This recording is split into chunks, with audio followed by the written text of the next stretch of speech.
ధనాధన్ cricket league IPL 2025కు అంతా ready అయింది. మరి 10 జట్లు ఢీకట్టబోయేటువంటి ఈ కలర్ఫుల్ టోర్నమెంట్ గురించి ఎక్స్క్లూజివ్ వివరాలను ఎక్స్క్లూజివ్ వ్యక్తి అయినటువంటి ప్రముఖ స్పోర్ట్స్ అనలిస్ట్ వెంకటేష్ సార్ని అడిగి తెలుసుకుందాం. సార్, సమ్మర్ అంటేనే ఐపీఎల్ అంటేనే సమ్మర్ లాగా మారిపోయింది. సో ప్రతిసారి కూడా ఏదో ఎక్సైటింగ్ ఐపీఎల్ అంటే ఈసారి ఎట్లా ఉండబోతుంది సార్ ఐపీఎల్ 2025? ఎప్పటిలాగే ఎండాకాలం పండుగ ఐపీఎల్ అంటే డెఫినెట్గా ఈ 2 months మనని పూర్తిగా అరలిస్తుంది. సో 2 నెలల పాటు అసలు మనం అన్నీ మర్చిపోయేటట్టుగా ఐపీఎల్ జరుగుతుంటుంది. సో ఈసారి కూడా ఎప్పటిలాగే చాలా ఎక్సైటింగ్గా ఉండబోతుంది ఐపీఎల్. ఎందుకంటే ఈసారి పర్టికులర్గా మెగా ఆక్షన్ తర్వాత జరుగుతుంది కాబట్టి టీమ్స్ అన్నీ కూడా రీబిల్డ్ చేసుకునే పరిస్థితులు ఉన్నాయి. కొన్ని టీమ్స్ బాగా సెట్ అయినాయి, కొన్ని టీమ్స్కి కొన్ని ప్రాబ్లమ్స్ కనిపిస్తున్నాయి. సో ఈసారి ఐపీఎల్లో మనకి ఏ టీం బెటర్ అనేది చెప్పడానికి చాలా కష్టం, ఎందుకంటే అన్ని టీమ్స్ కూడా రీబిల్డింగ్ స్టేజ్లో ఉన్నాయి కాబట్టి చాలా ఎక్సైటింగ్గా ఉండబోతుంది. ఓకే, ఫస్ట్ మన హోమ్ టీం గురించి మాట్లాడుకుంటే, సో ఎస్ఆర్ఎస్ లాస్ట్ సీజన్లో ఫైనల్ వరకు వచ్చింది. సో ఈసారి ఎట్లా ఉండబోతుంది సార్? వాళ్ళ స్ట్రాటజీ కానీ టీంలో ఉన్నటువంటి మార్పులు కానీ ఎట్లా ఉండబోతుంది వాళ్ళ వ్యవహారం? ఎస్ఆర్ఎస్ చేసిన మంచి పని ఏంటంటే ఎక్కువ రిటెన్షన్స్ చేశారు వాళ్ళు. అంటే వాళ్ళకి ఎవరైతే స్ట్రెంత్ ఉన్నారో వాళ్ళ కెప్టెన్ ప్యాట్ కమిన్స్ కానీ, Travis head, Abhishek Sharma, Nitish Reddy, henry Klaasen వీళ్ళందరినీ రిటైన్ చేసుకుని మళ్ళీ అదే రకమైన అగ్రెసివ్ బ్రాండ్ ఆఫ్ క్రికెట్కి తగిన టీంని వాళ్ళు సెలెక్ట్ చేసుకున్నారు. అందుకే ఇషాన్ కిషన్ లాంటి మరొక బిగ్ హిట్టింగ్ ప్లేయర్ని కూడా టీంలో చేర్చుకున్నారు. సో నేను అనుకోవడం ఎస్ఆర్హెచ్ ఈసారి అదే స్టైల్లో ఆడతారు. లాస్ట్ టైం 300కి చాలా దగ్గరికి వచ్చారు. ఈసారి 300 కూడా క్రాస్ అయ్యే పరిస్థితి మనకు అనిపిస్తుంది. అదే టైప్ ఆఫ్ క్రికెట్ ఆడతారు. అది వాళ్ళకి that paid them rich dividends last season. ఈసారి కూడా అదే రకమైన స్ట్రాటజీతో వెళ్తారు. మరి ప్రతిసారి అది క్లిక్ అవుతుందో లేదో చూడాలి. బట్ మనకి చూస్తుంటే ఇనీషియల్ మ్యాచెస్ అన్నీ కూడా వాళ్ళకి మంచి బ్యాటింగ్ ఫ్రెండ్లీ కండిషన్స్లో జరుగుతున్నాయి కాబట్టి ఈసారి కూడా వాళ్ళు అదే స్ట్రాటజీతో క్లిక్ అయ్యే అవకాశాలు కనిపిస్తున్నాయి. ఓకే, అంటే ఇప్పుడు మీరు 300+ వరకు వచ్చేటువంటి అవకాశం ఉంది. లాస్ట్ సీజన్ మనం చూసాం. సో ఈసారి కూడా నిజంగానే భారీ స్కోర్లు సాధించబోయేటువంటి అవకాశాలు ఎంత ఉన్నాయి సార్? అంటే ఇషాన్ కిషన్ లాంటి వాళ్ళు వచ్చారు, ఎట్లా ఉండబోతుంది? డెఫినెట్గా ఈసారి కూడా అదే ప్రయత్నం చేస్తారు. ఎందుకంటే అది kind of start Abhishek Sharma, Travis head వాళ్ళు పవర్ ప్లేలో 6 ఓవర్లోనే 100 runs చేసే పరిస్థితి మనకు కనిపిస్తుంది. అలాంటి సిచ్యుయేషన్లో 300 చేయడం పెద్ద కష్టమేం కాదు. సో వీళ్ళు అదే అగ్రెషన్ కంటిన్యూ చేస్తారు. పిచెస్ కూడా సహకరిస్తే డెఫినెట్గా వాళ్ళు ఆ టార్గెట్ రీచ్ అయ్యే అవకాశం. అదే 300 చేశారా లేదా అని కాదు, మళ్ళీ ప్లే ఆఫ్స్కి క్వాలిఫై కావాలి. ప్లే ఆఫ్స్కి వెళ్ళిన తర్వాత ఇంపార్టెంట్ మ్యాచెస్ బాగా ఆడాలి. లాస్ట్ టైం అంతా బాగా ఆడి ఫైనల్లో కంప్లీట్గా తేలిపోయారు ఎస్ఆర్హెచ్ టీం. సో ఈసారి అలాంటి సిచ్యుయేషన్ రాకుండా మీరు ఆ కన్సిస్టెన్సీ అనేది through out the tournament maintain చేస్తేనే ట్రాఫీని గెలిచే అవకాశం ఉంటుంది. ఇప్పుడు ఎస్ఆర్ఎస్ టీంకి కమిన్స్ అనేది పెద్ద బిగ్ అసెట్ లాగా మారాడు. సో ఈసారి కూడా కెప్టెన్సీ ఎట్లా ఉండబోతుంది సార్? అంటే మొన్న ఛాంపియన్స్ లీగ్ ఆడలేదు కాబట్టి ఎట్లా ఉండబోతుంది ఆయన? కమిన్స్ ఎంత ఫిట్గా ఉన్నాడు, అతను ఫస్ట్ మ్యాచ్ నుంచి ఆడతాడా లేదా అనేది కొంత సందేహం అయితే ఉన్నది. సో అతను కానీ కంప్లీట్ ఫిట్గా ఉంటే మీరు చెప్పినట్టుగా ఇట్స్ గ్రేట్ అసెట్ ఆ టీంకి. ఎందుకంటే కెప్టెన్గా, మెయిన్ బౌలర్గా తనకున్న ఎక్స్పీరియన్స్, అందులోనూ అతను ఈ ఐసీసీ ట్రోఫీస్ గెలిచిన ఎక్స్పీరియన్స్ ఉంది. యంగ్స్టర్స్ని బాగా గైడ్ చేస్తున్నాడు. అతని గైడెన్స్లో ప్లేయర్స్ లైక్ నితీష్ కుమార్ రెడ్డి బాగా అంది వచ్చారు టీంకి. సో కమిన్స్ చాలా ఇంపార్టెంట్ రోల్ ప్లే చేస్తారు. మీరు చూస్తే ఏంటంటే దాదాపు అన్ని టీమ్స్ కూడా ఇండియన్ క్యాప్టెన్సే ఉన్నారు. బట్ ఈ ఫారిన్ క్యాప్టెన్ ఉన్నా సరే ఈ టీంకి అతను మంచి రిజల్ట్స్ ఇవ్వడం అనేది చూస్తున్నాం. ఓకే, గతంలోనే మనం చూసాం అభిషేక్ శర్మ ఉన్నాడు, ట్రావిస్ హెడ్ ఉన్నాడు, ఇప్పుడు కొత్తగా ఇషాన్ కిషన్ కూడా జాయిన్ అయ్యాడు. సో 3 లెఫ్ట్ హ్యాండర్లు ఉన్నారు సార్. ఎట్లా ఈ పరిస్థితి కొంత అనుకూలిస్తుందా? ఎట్లా ఉంటుంది sir left hander? So 3 left handers ఉన్నారు, 3 కూడా ఓపెనర్సే. సో ఇషాన్ కిషన్ ఎక్కడ ఆడిస్తారు? నాకు తెలిసినంత వరకు Travis Head and Abhishek Sharma opening జోడింది డిస్టర్బ్ చేయరు. లాస్ట్ టైం టీమ్ సక్సెస్కి వాళ్ళు క్రియేట్ చేసిన ప్లాట్ఫామ్ ప్రధాన కారణం. సో ఆ ఓపెనింగ్ సక్సెస్ఫుల్ పేరుని అయితే డిస్టర్బ్ చేయరు. మరి ఇషాన్ కిషన్ నెంబర్ 3లో ఆడిస్తారు. మీరు చెప్పినట్టుగా 3 లెఫ్ట్ హ్యాండర్స్ వరుసగా ఏ టీం కూడా ఆడించే ప్రయత్నం చేయదు. So Nitish Kumar Reddy up the order కూడా ఆడగలడు. నితీష్ కుమార్ రెడ్డిని నెంబర్ 3లో ఆడించి ఇషాన్ కిషన్ ఏమైనా నెంబర్ 4లో ఆడిస్తారేమో చూడాలి. సో అది సస్పెన్స్ ఉంటుంది. టీం కూడా ఏమి రివీల్ చేయట్లేదు. ఇషాన్ కిషన్ అయితే ప్రాక్టీస్ మ్యాచ్లో ఓపెనింగ్ చేసినట్టుగా ఉన్నాడు. బట్ ఐ థింక్ స్టిల్ తెలిసినంత వరకు అతను మిడిల్ ఆర్డర్లో నెంబర్ 3 ఆర్ నెంబర్ 4 ఆడే అవకాశాలు ఎక్కువగా కనిపిస్తున్నాయి. ఓకే, అంటే ఎస్ఆర్ఎస్ టీంలో ఓన్లీ ఇషాన్ కిషన్ ఒక్కడే అనుకోవచ్చా, లేదంటే ఇంకా పెద్దగా టీం కూర్పులో ఏమైనా మార్పులు ఉండేటువంటి అవకాశం ఉందా సార్? టీంలో అభినవ్ మనోహర్ అని ఒక మంచి కర్ణాటక ప్లేయర్ ఉన్నాడు. అతను కూడా బిగ్ హిట్టింగ్ చేయగల ప్లేయర్. కర్ణాటక ప్రీమియర్ లీగ్లో వాటిలో చాలా బాగా ఆడతాడు. గతంలో గుజరాత్ టైటన్స్కి ఆడిన ప్లేయర్. సో అభినవ్ మనోహర్ కూడా అతని సర్వీసెస్ కూడా పెద్ద ఎత్తున ఉపయోగించుకునే అవసరం ఉంది. అలాగే బౌలింగ్లో కూడా స్ట్రెంథెన్ అయిందని చెప్పాలి. ఎందుకంటే మహమ్మద్ షమీ లాంటి బౌలర్, హర్షల్ పటేల్ లాంటి బౌలర్స్ వచ్చారు కాబట్టి బౌలింగ్ కూడా స్ట్రెంత్ అనే అవకాశాలు కనిపిస్తున్నాయి మనకి. Okay. అలాగే స్పిన్నర్స్ లాస్ట్ సీజన్లో సరైన స్పిన్నర్స్ లేరు, అవును సార్. కానీ ఈసారి మనకి ఆడమ్ జాంపా ఉన్నాడు, అక్కడ రాహుల్ చాహర్ ఉన్నాడు, జిషాన్ అన్సారీ అని ఇంకొక లెగ్గి కూడా టీంలో కనిపిస్తారు. సో ఈసారి స్పిన్ బౌలింగ్లో ఉన్న లోపాన్ని కూడా చాలా వరకు కవర్ చేశారు ఎస్ఆర్హెచ్ టీమ్ మేనేజ్మెంట్ అని అనిపిస్తుంది. ఓకే, ఇక లాస్ట్ టైం ఛాంపియన్స్ గురించి మాట్లాడుకుంటే కోల్కతా నైట్ రైడర్స్. సో ఎట్లా ఉండబోతుంది సార్? అంటే లాస్ట్ టైం ఉన్నటువంటి గంభీర్ లేడు, శ్రేయస్ అయ్యర్ కూడా సేవలు అందుబాటులో లేవు. సో వాళ్ళిద్దరి ప్రభావం ఏమన్నా టీం పైన ఉండేటువంటి అవకాశాలు ఉంటాయి? అంటే లాస్ట్ టైము శ్రవణ్ వాళ్ళకి అన్ని కలిసి వచ్చినాయి. ఓకే, అప్పుడు సునీల్ నారాయణ ఓపెనర్కి దించితే అతను బ్రహ్మాండం క్లిక్ అయ్యాడు. తర్వాత వరుణ్ చక్రవర్తి మంచి బౌలింగ్ వేశాడు. మిచెల్ స్టార్క్ చివరిలో బ్రహ్మాండమైన బౌలింగ్ వేయడం మనం చూసాం. సో ప్రతిసారి అదే రకమైన జోరు ఉంటుందా అనేది చెప్పలేము, ఎందుకంటే సునీల్ నారాయణ ఎప్పుడో కానీ ఆ టైప్ ఆఫ్ బ్యాటింగ్ చేయడు. సో అతను బ్యాటింగ్ చేయకపోతే వేరే ఓపెనర్ని వెతుక్కోవాలి. తర్వాత మీరు చెప్పినట్టు శ్రేయస్ అయ్యర్ లేడు, గౌతమ్ గంభీర్ లేడు. సో చాలా మార్పులు జరిగినాయి ఆ టీంలో. ఫిల్ సాల్ట్ కూడా లాస్ట్ టైం ఓపెనర్గా చాలా బాగా పర్ఫామ్ చేశాడు. మరి క్వింటన్ డికాక్ లాంటి వాళ్ళు అదే రకమైన పర్ఫార్మెన్స్ ఇస్తారు నమ్మకం లేదు. సో చూడాలి. కేకేఆర్ లాస్ట్ టైం అంత స్ట్రాంగ్ అయితే కనబట్టలేదు. బట్ వాళ్ళకి ఏంటంటే ఆ స్ట్రెంత్, ఆ స్పిన్ బౌలింగ్, వరుణ్ చక్రవర్తి ఇప్పుడు సూపర్ ఫామ్లో ఉన్నాడు, అండ్ సునీల్ నారాయణ్, వాళ్ళిద్దరి కాంబినేషన్తో చాలా వరకు నెట్టుకొస్తారని అనిపిస్తుంది. బ్యాట్స్మెన్ కనుక బాగా ఆడితే అజింక్య రహానే ఎంతవరకు క్లిక్ అవుతాడు, అజింక్య రహానే, వెంకటేష్ అయ్యర్ లాంటి ప్లేయర్స్ ఎంతవరకు బాగా ఆడతారనే దాని మీద ఆధారపడి ఉంటుంది ఆ టీమ్ పర్ఫార్మెన్స్. ఓకే, ఇప్పుడు వరుణ్ చక్రవర్తి రీసెంట్గా ఫుల్ ఫామ్లో ఉన్నాడు, ఛాంపియన్స్ లీగ్ చూసాం. సో దానికి తోడు ఇప్పుడు మొయిన్ అలీ ఉన్నాడు, సునీల్ నారాయణ ఉన్నాడు. సో వీళ్ళకి తోడు హర్షిత్ రాణా కూడా ఉన్నాడు. సో ఎట్లా ఉండొస్తుంది సార్? వీళ్ళ బౌలింగ్ అటాక్ చూసి బ్యాట్స్మెన్కు టెన్షన్ తప్పదంటారా? ఎట్లా ఉండదు? బౌలింగ్ బాగుంది, ఎందుకంటే హర్షిత్ రాణా, మీరు చెప్పినట్టు హర్షిత్ రాణా, వరుణ్ చక్రవర్తి లాస్ట్ టైంకి ఇప్పుడు తేడా ఏంటంటే లాస్ట్ టైం వాళ్ళు అన్క్యాప్ ప్లేయర్స్. వరుణ్ ఆడినప్పటికీ కొద్ది మ్యాచ్లు ఆడాడు. ఇప్పుడు వాళ్ళు ఇండియా కూడా క్లిక్ అయ్యారు కాబట్టి వాళ్ళ కాన్ఫిడెన్స్ లెవెల్స్ చాలా డిఫరెంట్గా ఉంటాయి. సో ఓవరాల్గా బౌలింగ్ బాగానే ఉన్నది, కానీ బ్యాట్స్మెన్ ఎంతవరకు క్లిక్ అవుతారు. రింకు సింగ్ కూడా లాస్ట్ ఇయర్ అతనికి ఎక్కువ ఛాన్స్ అనేది, ఎక్కువ పర్ఫామ్ చేయలేదు. సో ఇలాంటి ప్లేయర్స్ ఎంతవరకు వాళ్ళకి అంది వస్తారు, ఓపెనింగ్ కాంబినేషన్ ఎంతవరకు క్లిక్ అవుతుంది, ఇవన్నీ కూడా కొన్ని క్వశ్చన్ మార్క్స్ ఉన్నాయి. లాస్ట్ ఇయర్ అంతా డామినేటింగ్ పర్ఫార్మెన్స్ అయితే ఉండే అవకాశం కనబట్టలేదు కేకేఆర్ విషయంలో. అదే సార్, ఇప్పుడు మీరు చెప్తున్నట్టు వాళ్ళ కొత్త కెప్టెన్ వచ్చాడు అజింక్య రహానా. సో ఎట్లా ఉండబోతుంది సార్? అంటే లాస్ట్ టైం ఛాంపియన్స్, చాలా మార్పులు వచ్చే టీంలో ఎట్లా ఉండబోతుంది? Rahane is a very good captain. Rahane మనకి ఈవెన్ టెస్ట్ మ్యాచ్లో కూడా మనకి ఒక ఇంపార్టెంట్ సిరీస్ గెలిపించి పెట్టాడు. బట్ అతని బ్యాటింగ్ ఫామ్ ఎలా ఉంటుంది, ఎందుకంటే is not a typical T20 player. అది బేసికలీ అతను test match kind of A player అతను.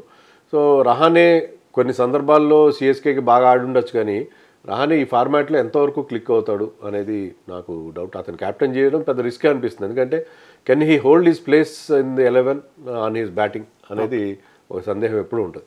సో బ్యాటింగ్లో అతను లాస్ట్ సీజన్ కూడా సిఎస్కేకి పెద్ద గొప్పగా ఆడలేదు. Strike rate also was very low. So అతను క్లిక్ అవుతాడా లేదా అనే దాని మీద ఆ టీమ్ సక్సెస్ డిపెండ్ అయి ఉంటుంది. ఓకే, సో ఇక ఐపీఎల్ ప్రస్తుతం వచ్చిన ప్రతిసారి కూడా రాయల్ ఛాలెంజర్స్ బెంగళూరు పైన అందరికన్నా ఉంటుంది. సో ఈసారైనా వాళ్ళు టైటిల్ వేటలో ఉంటారా? ఈసారైనా గెలిచేటువంటి అవకాశాలు ఎట్లా ఉన్నాయి సార్ వాళ్ళు? ఈసారి వాళ్ళ టీం కూడా చాలా కొత్తగా కనిపిస్తుంది. దాంట్లో వాళ్ళకి ముగ్గురు ఫారిన్ ప్లేయర్స్ ఉన్నారు. వాళ్ళు ఎంతవరకు క్లిక్ అవుతారు? Phil Salt, Liam Livingstone, Tim David, వీళ్ళు ఎంతవరకు క్లిక్ అవుతారు? విరాట్ కోహ్లీ, రజత్ పటిదార్ లాంటి వాళ్ళు బాగా ఆడతారు, నో డౌట్, సందేహం లేదు. బౌలింగ్లో కూడా మరి అంత స్ట్రెంత్ ఉందా? హ్యాజల్వుడ్ లాంటి బౌలర్ ఎంతవరకు అంది వస్తాడు? ఇప్పుడు సిరాజ్ లేడు, గతంలో ఉన్నంత స్ట్రెంత్ అయితే కనపట్లేదు బౌలింగ్లో కూడా.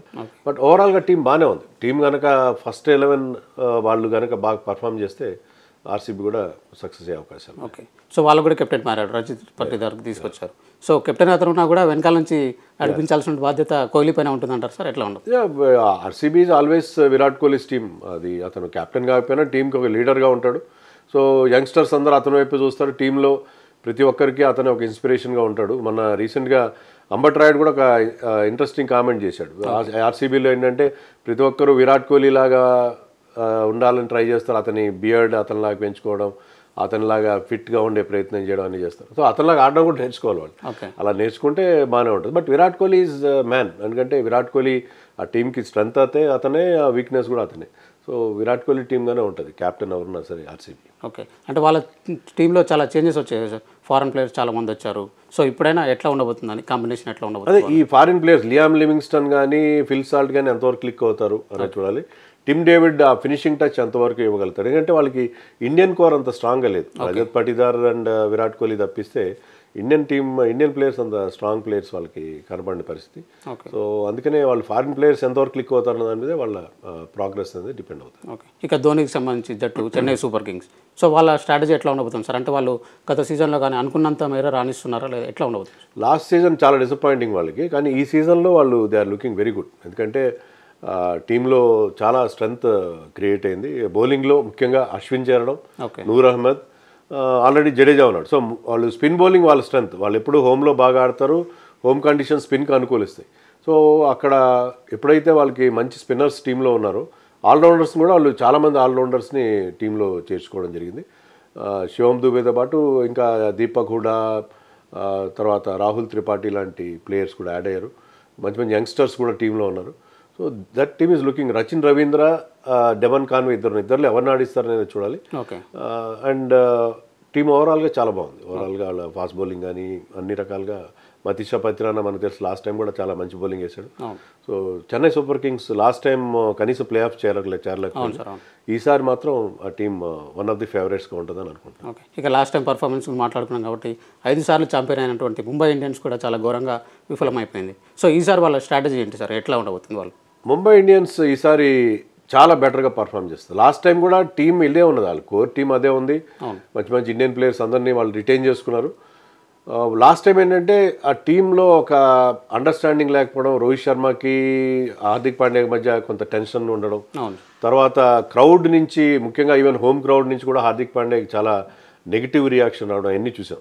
సో అదంతా కూడా ఈసారి సర్దుమడిపోతుంది. ఎందుకంటే ఈ between this last IPL and ఇప్పుడు ఇండియా 2 ఐసీసీ టోర్నమెంట్స్ గెలిచింది. దాంట్లో హార్దిక్ పాండ్యా, రోహిత్ శర్మ కలిసి ఆ విన్లో చాలా కీ రోల్ ప్లే చేశారు. సో వాళ్ళిద్దరు ఈసారి ముంబై ఇండియన్స్ కూడా అదే రకంగా పర్ఫామ్ చేస్తారు. వాళ్ళిద్దరి మధ్య ఎలాంటి ఇబ్బందులు ఉండకపోవచ్చు అని మనం ఎక్స్పెక్ట్ చేయొచ్చు. సూర్యకుమార్ యాదవ్ ఉన్నాడు. బుమ్రా ఎంతవరకు ఎప్పుడో ఎన్ని మ్యాచ్లు ఆడతాడో ఎప్పుడు ఫిట్గా ఉంటాడు. బుమ్రా కనుక ఎక్కువ మ్యాచ్లు ఆడితే ఈసారి ముంబై చాలా స్ట్రాంగ్గా ఉండే అవకాశం ఉంది.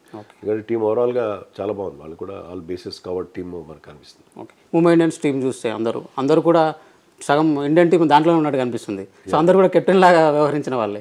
సో ఏంటి సార్ వాళ్ళ టీంలో ఇంకా కెప్టెన్సీ గురించి ఇంకా చర్చ ఉందంటారు? వాళ్ళ టీంలో మన ఇండియన్ క్యాప్టెన్స్ మన రోహిత్ శర్మ, సూర్యకుమార్, బుమ్రాతో పాటు న్యూజిలాండ్ కెప్టెన్ శాంట్నర్ కూడా ఉన్నాడు. ఓకే. సో హార్దిక్ పాండ్యాతో పాటు సో చాలామంది క్యాప్టెన్స్ అక్కడ ఉండడం మనకు అనిపిస్తుంది. బట్ టీం కూడా చాలా స్ట్రాంగ్గా ఉంది. టీం కూడా డెఫినెట్గా స్ట్రాంగ్గా ఉంది. ట్రెంట్ బోల్ట్ కూడా వాళ్ళు తెచ్చుకున్నారు. ట్రెంట్ బోల్ట్ గతంలో కూడా వాళ్ళకి ఆడాడు. సో వాంఖేడే స్టేడియంలో కండిషన్స్ అని బాగా తెలుసు.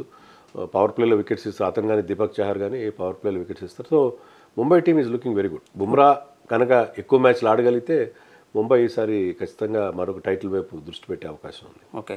ఇక రాజస్థాన్ రాయల్స్ గురించి సో వాళ్ళు ఎట్లా ఉంది సార్? వాళ్ళ టీం ఎట్లా ఉంది? ముఖ్యంగా వాళ్ళకు ద్రవిడ్ ఉన్నాడు, పక్కన పెద్ద అసెట్ లాగా ఉన్నాడు. సో ఏంటి వాళ్ళ టీం ఎట్లా ఉంది, ఎట్లా ఉండదు? ద్రవిడ్ ఉన్నాడు కానీ వాళ్ళు టీం సెలక్షన్లో ఏదో కొంత మిస్టేక్ చేసినట్టుగా అనిపిస్తుంది. ఎందుకంటే వాళ్ళు కేవలం 20 మంది ప్లేయర్స్ని మాత్రమే తీసుకున్నారు.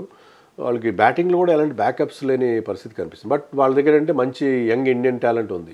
సంజు శాంసన్తో పాటు ఎస్ఎస్వి జైస్వాల్, రియాన్ పరాగ్, ధ్రువ్ జురెల్ లాంటి ప్లేయర్స్ ఉన్నారు. వాళ్ళ బ్యాటింగ్ అంతా కూడా ఆల్మోస్ట్ ఇండియన్ బ్యాటింగ్ ఉంది. బౌలింగ్లో ఫారిన్ స్పిన్నర్స్ హసరంగా, తీక్షణ మీద వాళ్ళు డిపెండ్ అయ్యే పరిస్థితి. ఐ థింక్ వాళ్ళ టీంలో సెలక్షన్లో కొంచెం మిస్టేక్ జరిగినట్టుగా అనిపిస్తుంది. లాస్ట్ టైం బట్లర్, చహల్, తర్వాత ట్రెంట్ బోల్ట్, అశ్విన్ లాంటి ప్లేయర్స్ వాళ్ళు ఖచ్చితంగా మిస్ అయ్యే పరిస్థితి కనిపిస్తుంది. సో ఈసారి ప్లే ఆఫ్స్కి వెళ్ళడం కొంచెం కష్టమే వాళ్ళకి. ఓకే. సో ఇక ఢిల్లీ జట్టు ఏంటి సార్? అంటే అక్షర్ పటేల్ కొత్తగా కెప్టెన్సీ ఇచ్చారు. సో ఎన్నో కోట్లు పెట్టి తీసుకున్నటువంటి రాహుల్ ఒక ప్లేయర్గానే ఉండబోతున్నాడు. సో ఎట్లా ఉండబోతుంది వాళ్ళ వ్యవహారం? ఢిల్లీ టీం బాగుంది. ఢిల్లీ టీం ఎందుకంటే దాంట్లో స్టార్క్ ఉన్నాడు, మీరు చెప్పినట్టు రాహుల్ ఉన్నాడు, Akshar Patel always performs well, Jake Fraser McGurk కానీ మంచి ఎక్స్ప్లోజివ్ ఓపెనింగ్ బ్యాట్స్మెన్ ఉన్నాడు. ఓకే. సో ఢిల్లీ టీమ్ కూడా చాలా ఇంప్రెసివ్గానే ఉన్నది. కెవిన్ పీటర్సన్ వాళ్ళకి మెంటర్గా కూడా జాయిన్ అయ్యాడు. చాలా మంచి క్రికెటింగ్ బ్రెయిన్ అవుతుంది. So I think Delhi is looking good. But ఇంకా టీమ్ సెట్ కావాలి. సెట్ అయ్యే అవకాశం సెట్ అయితేనే, అంటే కొత్తగా జాయిన్ అయ్యారు కదా వీళ్ళందరూ ఎంతవరకు రాహుల్ రోల్ ఏంటి, రాహుల్ ఓపెనింగ్ చేస్తాడా, మిడిల్ ఆర్డర్లో ఆడతాడా, ఏ రకంగా ఆడతాడు, ఇవన్నీ కూడా మనం we have to wait and see. Okay. ఇక లక్నో సూపర్ జైంట్స్ పంత్ ఉన్నాడు దాంట్లో. సో అతను చూసుకుంటే కెప్టెన్ లాగా ఫెయిల్ అయినట్టే అని దాదాపు అందరూ చెప్తూ ఉంటారు. సో ఈసారి ఎట్లా ఉండబోతుంది సార్? మారుతుందంటారా అతని దశ? రిషబ్ పంత్ మరి ఓపెన్ చేస్తాడా, మిడిల్ ఆర్డర్లో ఆడతాడా, ఎలా ఉంటుంది రిషబ్ పంత్? అయితే టీం మాత్రం బాగుంది. టీం ఎందుకంటే దాంట్లో మంచి టాలెంట్ నికోలస్ పూరన్ ఉన్నాడు అక్కడ, తర్వాత బౌలింగ్లో మనకి మయాంక్ యాదవ్ అంటే ఒక మంచి క్విక్ బౌలర్ ఉన్నాడు, మొయిసిన్ ఖాన్, అవేష్ ఖాన్ వీళ్ళందరూ ఉన్నారు కాబట్టి ఆ team. That team is looking good. Pant captaincy ఎలా ఉంటుందో అతను ప్రూవ్ చేసుకోవాలి. ఎందుకంటే T20లో కానీ వైట్ బాల్ క్రికెట్లో పంత్ ప్రూవ్ చేసుకోవాల్సిన అవసరం. చాలా పెద్ద అమౌంట్ 27 crores పెట్టి అతను తీసుకున్నారు. మరి ప్రైస్ ట్యాగ్ ప్రెషర్ ఏమైనా ఉంటుందా, క్యాప్టెన్సీ ప్రెషర్ ఉంటుందా, పంత్ ఎలా లీడ్ చేస్తాడు LSGని అనేది we have to wait and see. Okay, ఇక పంజాబ్ జట్టు చూసుకుంటే శ్రేయస్ అయ్యర్ దాన్ని లీడ్ చేయబోతున్నాడు. సో ఏంటి సార్ ఆ జట్టుపై మీ అంచనాలు ఏంటి? పంజాబ్ టీం కూడా బాగుంది. ఆన్ పేపర్ పంజాబ్ టీం చాలా స్ట్రాంగ్గా కనిపిస్తుంది. బట్ శ్రేయస్ అయ్యర్ క్యాప్టెన్సీ స్కిల్స్కి ఇది నిజంగా చాలా పెద్ద పరీక్ష. ఎందుకంటే పంజాబ్ ప్లే ఆఫ్స్కి వెళ్ళకపోవడం అనేది చాలా రెగ్యులర్. 2014 తర్వాత ఇంతవరకు వాళ్ళు ప్లే ఆఫ్స్కి వెళ్ళలేదు. 2014లో ఫైనల్కి వెళ్ళారు, ఆ తర్వాత వరుసగా వాళ్ళు ఫెయిల్ అవుతూ ఉన్నారు. మరి దానికి ఏమన్నా Shreyas Iyer and Ricky Ponting combination break వేయగలరా ఈసారి అనేది చూడాలి. టీం అయితే బాగుంది. టీం డెఫినెట్గా వాళ్ళు మంచి మంచి సెలక్షన్స్ చేశారు. కొంతమంది ఎక్సైటింగ్ యంగ్ ప్లేయర్స్ కూడా ఉన్నారు ఆ టీంలో. మరి చూడాలి ఎంతవరకు వాళ్ళు క్లిక్ అవుతారు. చహల్ని కూడా వాళ్ళు చాలా పెద్ద అమౌంట్ పెట్టి తీస్తున్నారు. Chahal is a very good bowler. Chahal కానీ తర్వాత వాళ్ళ బౌలింగ్లో కూడా మంచి టాలెంటే మనకు కనిపిస్తుంది. We have to wait and see ఎంతవరకు పర్ఫామ్ చేస్తారు వీళ్ళు. గుజరాత్ టైటన్స్ పరిస్థితి ఏమంటారు సార్? అంటే ఫస్ట్ టూ సీజన్స్లో బాగా ఆడారు, లాస్ట్ సీజన్లో కొంత పేలవమైన ప్రదర్శన చూసాం. సో శుభ్మన్ గిల్కి ఇది ఒక పరీక్ష అనుకోవచ్చా, ఎట్లా ఉంటుంది? Shubman Gill captain, Indian future క్యాప్టెన్గా భావిస్తున్నాం కాబట్టి అతని క్యాప్టెన్సీ విషయంలో అందరూ కూడా చాలా కీన్గా వాచ్ చేస్తారు. సో లాస్ట్ సీజన్ చాలా డిసప్పాయింటింగ్ వాళ్ళకి. కానీ ఈ సీజన్లో వాళ్ళు ఆ టీంలో ఉన్న లోపాలు కవర్ చేశారు. అంటే హార్దిక్ పాండ్యన్ లేని లోటు అయితే కవర్ చేయలేరు. బట్ జాస్ బట్లర్ లాంటి ఒక ఇంపార్టెంట్ ప్లేయర్ చేయడం, తర్వాత గ్లెన్ ఫిలిప్స్ని ఎప్పుడు ఐపీఎల్లో సరిగ్గా వాడుకోలేదు. బట్ ఛాంపియన్స్ ట్రోఫీ లాంటి చోట్ల మనం చూసాం అతను ఎంత మంచి ప్లేయర్. బ్యాటింగ్, బౌలింగ్, ఫీల్డింగ్ అన్నిట్లో కూడా అతను కాంట్రిబ్యూట్ చేస్తాడు. అలాగే మన సిరాజ్ కానీ మంచి మంచి ప్లేయర్స్ వాళ్ళకి యాడ్ అవ్వడం జరిగింది. చూడాలి మరి వాళ్ళు ఏ విధంగా స్పిన్ బౌలింగ్లో కూడా వాళ్ళు చాలా స్ట్రాంగ్గా ఉండే ఒక సాయి కిషోర్ ఉన్నాడు ఆ టీంలో, జయంత్ యాదవ్ ఉన్నాడు. సో వాళ్ళకి వాళ్ళ గ్రౌండ్ కూడా స్పిన్కి కాస్త అనుకూలించే గ్రౌండ్. సాయి సుదర్శన్ లాంటి ఒక యంగ్స్టర్ కూడా ఆ టీంలో ఉన్నాడు. అతను కూడా ఇండియాకి ఫ్యూచర్ టాలెంట్గా మనం అనుకుంటున్నాం. సో సాయి సుదర్శన్, శుభ్మన్ గిల్ లాంటి ప్లేయర్స్ ఎలా ఆడతారు, బట్లర్ వాళ్ళకి ఎంతవరకు ఆ టాప్ 3 మీద వాళ్ళు ఎక్కువగా డిపెండ్ అయ్యే పరిస్థితి కనిపిస్తుంది. ఓకే, మీ అంచనా ప్రకారం చూసుకుంటే ఉన్న 10 జట్లలో టాప్ 4 ఏమొచ్చేటువంటి అవకాశం ఉంది సార్? ప్రెడిక్షన్ చాలా కష్టం. కానీ నా దృష్టిలో చెన్నై అండ్ ముంబై చాలా స్ట్రాంగ్గా ఉన్నాయి. SRH కూడా ఇదే అగ్రెషన్ ఆ టాక్టిక్ గానే పనిచేస్తే ఈ 3 టీమ్స్ ప్లే ఆఫ్స్కి వెళ్ళే అవకాశాలు చాలా ఎక్కువగా అనిపిస్తున్నాయి. ఈ 3తో పాటు ఆర్సీబీ కూడా బాగుంది. ఆర్సీబీ కూడా అంటే వాళ్ళ ఫస్ట్ చాయిస్ 11 కనుక క్లిక్ అయితే ఆర్సీబీ కూడా ప్లే ఆఫ్స్కి వెళ్ళే అవకాశం ఉంది. ఈ 4 టీమ్స్తో పాటు నా దృష్టిలో పంజాబ్, ఢిల్లీ ఈ 2 టీమ్స్ కూడా గట్టిగానే ఉన్నాయి. ఈ 2 టీమ్స్ కూడా వాళ్ళు ప్లే ఆఫ్స్కి వెళ్ళే ఛాన్స్. పంజాబ్ మరి చాలా సంవత్సరాల తర్వాత ప్లే ఆఫ్స్కి వెళ్ళినా మనం ఆశ్చర్యపోవాల్సిన అవసరం లేదు. ఎందుకంటే చాలా లాంగ్ గ్యాప్ నుంచి వాళ్ళు ఇంతవరకు 17 సీజన్లో 2 సార్లు మాత్రమే వాళ్ళు గ్రూప్ స్టేజ్ దాటారు. సో ఈసారి కూడా వాళ్ళ టీం శ్రేయస్ అయ్యర్ మరి ఆ డిఫరెన్స్ తీసుకొస్తారు. Shreyas Iyer and Ricky Ponting కాంబినేషన్తో చేంజ్ వస్తుందని చెప్పి మనం ఎక్స్పెక్ట్ చేయొచ్చు. ఓకే, ఇప్పుడు ప్రతి ఐపీఎల్ చూసుకున్నప్పుడు మనకు ఎవరో ఒకరు కొత్తగా ఎమర్జింగ్ ప్లేయర్ అనేది మనకు కనిపిస్తూ వస్తున్నారు సార్. ఈసారి ఎవరికి అట్లా అవకాశాలు ఉండేటువంటివి చెప్పడం చాలా కష్టం. అంటే వాళ్ళకి 11లో ఛాన్స్. వైభవ్ సూర్యవంశీ అని రాజస్థాన్ రాయల్స్లో ప్లేయర్ ఉన్నాడు, 13 year old young boy. But already first class cricket ఆడాడు, బాగా పర్ఫార్మ్ చేసి సెంచరీలు కూడా చేశాడు.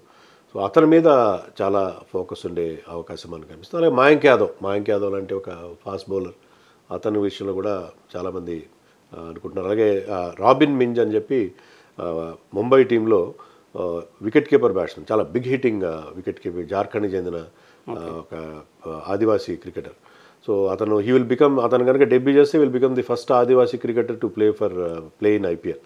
సో అలాంటి కొంతమంది ఎక్సైటింగ్ ప్లేయర్స్ ఉన్నారు ఈసారి. డెఫినెట్గా ప్రతి టీంలో కూడా కొంతమంది. లాస్ట్ టైం మనం శశాంక్ సింగ్, అశుతోష్ శర్మ లాంటి యంగ్ ప్లేయర్స్ ఎమర్జ్ అవ్వడం చూసాం.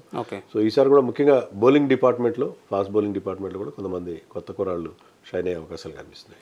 Anshul Kamboj is another, he's in Chennai. అతనికి చెన్నైలో ఛాన్స్ వస్తుందో లేదో చూడాలి. అన్షుల్ కాంబోజ్ కూడా చాలా exciting young fast bowler. Okay, so రియల్గా చూసుకుంటే ఈ ఐపీఎల్ చాలా అంతా ఇండియన్స్ వాళ్ళే కెప్టెన్స్ ఉన్నారు సార్. ఎవరికి పెద్ద పరీక్ష అనుకోవచ్చు, ఏ కెప్టెన్కి పెద్దగా పరీక్ష అనుకోవచ్చు ఇది ఐపీఎల్? ముఖ్యంగా శుభ్మన్ గిల్కి, ఎందుకంటే ఫ్యూచర్ ఇండియా కెప్టెన్. అలాగే హార్దిక్ పాండ్యా కనుక మళ్ళీ ఇప్పుడు కూడా క్లిక్ అయితే, ఎందుకంటే అతను ఇండియా కెప్టెన్ చేసి అతనే సక్సెసర్ రోహిత్ శర్మకు అనుకున్నవాడు మరి మిస్ అయిపోయాడు. మళ్ళీ సడన్గా అతను has fallen from the radar. So అతను మళ్ళీ తన ప్లేస్ సంపాదించుకోవడం. Rishabh Pant is another candidate. Rishabh Pant red ball క్రికెట్లో అయినా ఇండియా క్యాప్టెన్ అయ్యే అవకాశాలు మనకు ఖచ్చితంగా ఉన్నాయి. So Akshar Patel India captain కాకపోయినా మొత్తం మీద అతను కూడా తన క్యాప్టెన్సీ క్రెడెన్షియల్స్ ప్రూవ్ చేసుకోవాల్సిన అవసరం ఉంది.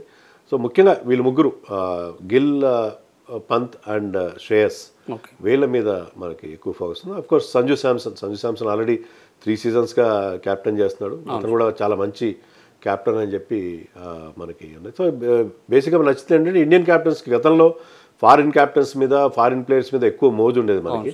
కానీ ఇప్పుడు ఏంటంటే ఇండియన్ కోర్ బాగుంటేనే గెలుస్తాయి. ఎందుకంటే ఎక్కువ టైటిల్స్ గెలిచిన ముంబై కానీ చెన్నై కానీ వాళ్ళ సక్సెస్ సీక్రెట్ ఏంటంటే ఇండియన్ కోర్ చాలా స్ట్రాంగ్గా ఉంటుంది. ఇండియన్ ప్లేయర్స్ మీద ఎక్కువ ఫోకస్ పెట్టి ఇండియన్ కోర్ స్ట్రాంగ్గా ఉండేలా వాళ్ళు చేసుకుంటారు. అదే వాళ్ళ సక్సెస్. సో మిగతా టీమ్స్ కూడా ఇన్నేళ్ళ ఎక్స్పీరియన్స్ తర్వాత ఆ ఫ్యాక్టర్ని రియలైజ్ అయినట్టుగా మనకు అనిపిస్తుంది. ఓకే, ఇక T20 గేమ్స్ గెలవాలంటే ముఖ్యంగా ఆల్రౌండర్స్ పాత్ర చాలా కీలకంగా ఉంటుంది. ఈసారి కొత్తగా ఎవరైనా కనిపిస్తున్నారు సార్? వాళ్ళ రోల్ అనేది చాలా కీలకమైనదని చెప్పుకోవడానికి. అన్ఫార్చునేట్లీ ఏంటంటే ఇంపాక్ట్ ప్లేయర్ రూల్ వచ్చిన తర్వాత ఆల్రౌండర్స్ అనే వాళ్ళకి ఇంపార్టెన్స్ తగ్గిపోయింది. ఇప్పుడు వెంకటేష్ అయ్యర్ లాంటి వాళ్ళు, అతను ఒకప్పుడు మంచి బ్యాటింగ్ ఆల్రౌండర్, బౌలింగ్ కూడా చేస్తారంటే అతను ఒక్క ఓవర్ కూడా బౌలింగ్ వేయట్లేదు. శివం దుబే బౌలింగ్ వేయట్లేదు. నితీష్ కుమార్ రెడ్డి కూడా పెద్దగా బౌలింగ్ వేయట్లేదు. సో వీళ్ళు బౌలింగ్ కూడా చేస్తారు అనుకుంటే బ్యాట్స్మెన్గా మిగిలిపోతున్నారు, బౌలర్స్ ఎందుకంటే మీరు ఇంపాక్ట్ ప్లేయర్ అనే రూల్ వచ్చిన తర్వాత 11లో యూఆర్ ప్లేయింగ్ యాక్చువల్లీ 12 ప్లేయర్స్. దాంట్లో ఏంటంటే మీకు ఒక ఎక్స్ట్రా బౌలర్ని తెచ్చుకుంటారు, లేదా ఎక్స్ట్రా బ్యాట్స్మెన్ తెచ్చుకుంటారు. సో ఆల్రౌండర్స్ రోల్ చాలా వరకు నలిఫై అయిపోయింది. ఐపీఎల్లో కంప్లీట్గా నలిఫై అయింది. ఐపీఎల్ ద్వారా మనకి చాలా మంచి టాలెంట్ ఎమర్జ్ అవుతుంది, కరెక్టే. But at the same time all rounder అనేవాళ్ళు T20లో చాలా ఇంపార్టెంట్. బట్ ఆల్రౌండర్స్ని పూర్తిగా ఆల్రౌండర్ రోల్ని కంప్లీట్గా డిస్ట్రాయ్ చేస్తున్నది ఐపీఎల్లో ఉన్న ఇంపాక్ట్ ప్లేయర్ రూల్. సో ప్రస్తుతానికి అది బాగానే ఉంది. దానివల్ల మనకి పెద్ద స్కోర్లు వస్తున్నాయంటే బికాస్ ఆఫ్ ఇంపాక్ట్ ప్లేయర్. బ్యాటింగ్లో మీకు చాలా డెప్త్ కనిపిస్తుంది. బట్ దానివల్ల జరిగే డ్యామేజ్ ఏంటంటే మీరు అన్నట్టు ఆల్రౌండర్స్ ఎమర్జ్ కావడానికి చాలా ఇబ్బందికరమైన పరిస్థితి ఏర్పడింది. ఓకే, సో మొత్తంగా ఎట్లా చూడొచ్చు సార్? అంటే దాదాపు అన్ని జట్లలో ప్లేయర్స్ అనేవాళ్ళు మారిపోయారు, కొత్త కెప్టెన్లు వచ్చారు. సో ఈ జట్లంతా కూడా ఒక కూర్పోయేటువంటి టైం తీసుకునేటువంటి అవకాశం ఉంటుందా, లేదంటే వాళ్ళు కొలాప్స్ అయ్యేటువంటి అవకాశం ఉంటుందా? ఎట్లా ఉంటుంది సార్? ప్రెజర్ ఎట్లా ఉంటుంది? అంటే ఇక్కడ పెద్ద ఛాలెంజ్ ఏంటంటే క్యాప్టెన్స్కి, కోచెస్కి ఏంటంటే బెస్ట్ 11 ఎవర్ అనేది వాళ్ళు సెలెక్ట్ చేసుకోవాలి. సో ఇప్పుడు అంతా టీంలంతా వాళ్ళు తెలియదు, వీళ్ళు ఎలా పర్ఫామ్ చేస్తారు, ఎవరు ఏ రోల్ చేస్తారో తెలియదు. సో బెస్ట్ 11ని మీరు విజువలైజ్ చేసి కరెక్ట్ 11 ఎవరు సెలెక్ట్ చేసుకుంటారో వాళ్ళు క్లిక్ అవుతారు. తర్వాత మీ టీంలో ఉన్న డెఫిషియన్సీస్ బయటపడతాయి. వాటిని ఎంతవరకు మీరు కవర్ చేసుకోవాలి. మెగా యాక్షన్ తర్వాత ప్రతి టీంలో కొన్ని వీక్ లింక్స్ ఉంటాయి. ఒకరిద్దరు ప్లేయర్స్ సరిగ్గా సెట్ కాకపోవడం అనేది ఉంటుంది. సో దాన్ని ఎంతవరకు కవర్ చేసుకునే టీమ్స్, ఎవరు బెటర్గా ఉన్నారు, ఎవరు బెటర్ పర్ఫామ్ చేస్తున్నారు అనేది చాలా ఫస్ట్ ఈ మెగా యాక్షన్ తర్వాత ఫస్ట్ సీజన్ అనేది చాలా tough season for any team. So మీ బెస్ట్ 11ని సెలెక్ట్ చేసుకోవడం అనేది చాలా ఇంపార్టెంట్ ఆస్పెక్ట్. మీరు అది కనుక ఆ విషయంలో మీరు కరెక్ట్ డెసిషన్ తీసుకోగలిగితే మీరు ఈసారి టైటిల్ కొట్టే అవకాశం ఉంటుంది. ఓకే, చివరిగా చెప్పండి సార్, ఎట్లా ఉంటుంది సార్? అంటే ఐపీఎల్ అన్నా కానీ ఈ T20 అన్నా కూడా మొత్తం బ్యాటర్స్ గేమ్ లాగా మారిపోయింది. సో మన దగ్గర ఇప్పుడు ఎవరైనా బౌలర్స్ ఉన్నారా సార్? వాళ్ళ కోసం మనం పర్టికులర్గా చూడాల్సిన అవసరం. బౌలర్స్ అన్ఫార్చునేట్లీ ఏంటంటే కంప్లీట్ బ్యాటింగ్ గేమ్ అయిపోయింది. ఇందాక మనం అనుకున్నట్టుగా 300 స్కోర్స్ కూడా వచ్చే పరిస్థితి కనిపిస్తుంది. బ్యాటింగ్ పిచెస్ అన్ని చోట్ల కూడా మరి బీసీసీఐ ఇన్స్ట్రక్షన్ ఏంటో తెలియదు. గతంలో చెన్నైలో చిన్న స్కోర్లు వచ్చాయి, చెన్నైలో కూడా 200+ స్కోర్స్ రావడం మనం చూస్తున్నాం. సో ఏంటంటే ఐపీఎల్లో 4లు 6లు కొడితేనే ప్రేక్షకులు కానీ వ్యూయర్స్ కానీ హ్యాపీగా ఫీల్ అవుతారనే ఫీలింగ్తో ఇది బేసికలీ కమర్షియల్ లీగ్ కాబట్టి దీన్ని కంప్లీట్గా బ్యాట్స్మెన్ లీగ్గా మార్చేశారు. సో బౌలర్స్ డెఫినెట్గా ఉన్నారు. ఇప్పుడు వరుణ్ చక్రవర్తి ఐపీఎల్ పర్ఫార్మెన్స్ ఆధారంగానే ఇండియన్ టీంలోకి వచ్చాడు. ఇంకా చాలామంది మంచి బౌలర్స్ ఎమర్జీ అవకాశం, ఫాస్ట్ బౌలర్స్ మయాంక్ యాదవ్ లాంటి వాళ్ళు ఉన్నారు. అన్షుల్ కాంబోజ్ గురించి మనం చెప్పుకున్నాం. సో మనకి పర్టికులర్గా ఏ బౌలర్ షైన్ అవుతాడని చెప్పే పరిస్థితి లేదు. ఎందుకంటే వాళ్ళకి ఎన్ని ఓవర్లు వస్తాయి, వాళ్ళ మీద ఏ బ్యాట్స్మెన్ విరుచుకుపడతాడని చెప్పలేదు. ఎందుకంటే ఈ కైండ్ ఆఫ్ హిట్టింగ్ వీళ్ళు చేస్తున్న బ్యాక్ ఫుట్లో వెళ్ళి బ్రహ్మాండంగా భారీ 6లు కొట్టేస్తున్నారు. సో వీళ్ళ ఫిట్నెస్ లెవెల్స్ ఇంప్రూవ్ అయినాయి, స్ట్రెంత్ ఇంప్రూవ్ అయింది, బ్యాట్ క్వాలిటీ చాలా ఇంప్రూవ్ అయింది. గతంలో బ్యాట్స్కి ఇప్పుడు బ్యాట్స్కి చాలా డిఫరెన్స్ ఉంది.